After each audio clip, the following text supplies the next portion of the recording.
If you think the mismanagement of our local grid and medical records is an accident, you are missing the bigger picture. When you look at the rest of the news today, a much more dangerous pattern emerges.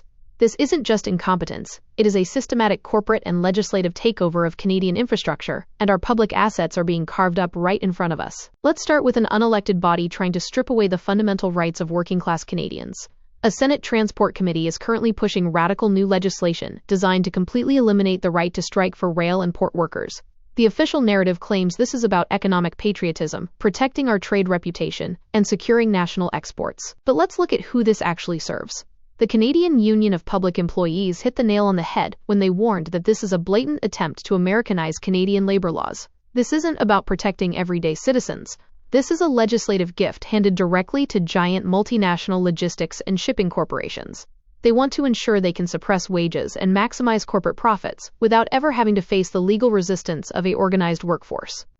And who is delivering this gift? An unelected committee of senators who face absolutely zero accountability at the ballot box. While the political class weaponizes the law against Canadian workers, global tech monopolies are moving in to strangle our domestic financial markets. Amazon just launched a record-breaking $14 billion corporate bond sale in Canadian currency, the largest of its kind in history. Mainstream financial media celebrates this, spinning it as a victory that proves Canada is open for business. But here is the devastating reality they left out. The sheer size of Amazon's debt issuance has completely saturated the Canadian fixed income market, forcing domestic borrowers to delay their own notes. Financial experts admit this hyperscale corporate debt is actively distorting our markets and widening bond spreads.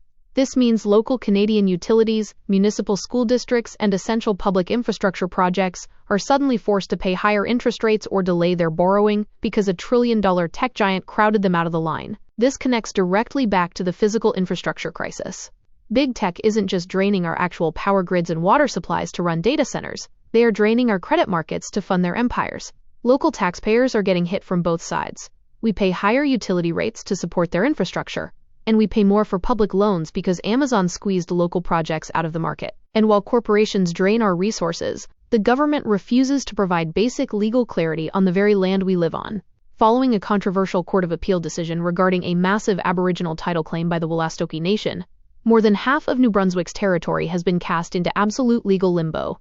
The claim covers extensive private commercial, industrial, and residential landholdings. Instead of establishing a firm, predictable legal framework, the court completely punted the problem back to the Crown. This political cowardice doesn't hurt the politicians, and it doesn't hurt the billionaire corporate boards. It directly hurts local communities, private landowners, and small businesses who are left completely in the dark regarding property values, future development, and economic stability.